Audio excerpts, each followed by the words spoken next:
नमस्कार दोस्तों, आमी नारायण दास मधुपुर। आमी जाচ্ছি একটা नाम कीर्तने डिगलीपुरेই नाम कीर्तन मधुपुर नम्बर 1 যেখানে नाम कीर्तनটা হয়, যার বাড়িতে नाम कीर्तनটা হয় তেনার নাম হচ্ছেন শ্রী প্রকাশ রায়। এই প্রকাশ রায়ের বাড়িতে 30 থেকে 35 বছর হয়ে গেছে नाम कीर्तनটা হচ্ছে। একটা প্রাইভেট বাড়িতে উনি একাই নাম কীর্তনটা পরিচালনা করেন। ওনার বাবা থাকাকালীন নাম কীর্তনটা শুরু হয়। ওনার বাবা এখন আমাদের মাঝখানে নেই, তো এখন ওনার ছেলে প্রকাশ রায়, সেই প্রকাশ রায়ের বাড়িতে এখন নাম কীর্তন চলতেছে। এখানে 24 প্রহর নাম কীর্তন হয়। नाम कीर्तन अलरेडी चलते যাচ্ছে। नाम कीर्तन माठे एसे गेছি আমি এখন আপনাদের দেখাচ্ছি, যে দেখা যাচ্ছে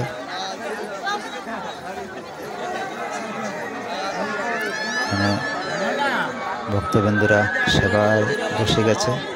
এখানে রান্না বান্না হয়, সেই পুরো জায়গাটা দেখাচ্ছি।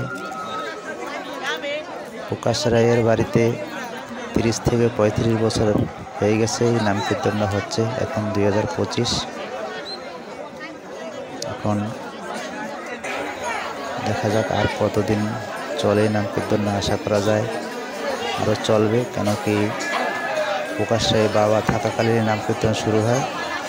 প্রকাশ রায় এখন এই কীর্তন পরিচালনা করেন। প্রকাশ রায়ের এখন বয়স হয়ে গেছে। এখন প্রকাশ রায়ের ছেলেরাও বড় হয়ে গেছে। এখন ছেলেরাও সেদিকে ধ্যান দিচ্ছে যে এই কীর্তনটা আমার দাদু শুরু করেছে, দাদুর কীর্তনটা এখন আমার বাবা চালাচ্ছে, এবং আমার বাবার যে কীর্তনটা এখন আমরা যেন চালাতে পারি। তো ওদেরও সেই মনোভাব আছে। তো আশা করা যায় কীর্তন আরও চলবে। তো প্রকাশ রায়ের ফ্যামিলির জন্য আপনারা একটু আশীর্বাদ করবেন, যেন উনি কীর্তনটা যেন আরও দিতে পারে। আপনাদের যদি এই ভিডিওটি ভালো লাগে তাহলে আপনারা একটু শেয়ার করে দেবেন, ভাই বন্ধুকে একটা লাইক দিয়ে দেবেন।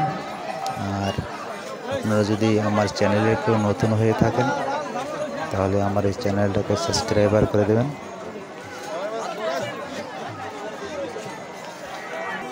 আমি এখন কীর্তনের মাঠটা আপনাদেরকে ঘুরে দেখাচ্ছি। কীর্তনের মাঠে বেশ কিছু দোকানও হয়।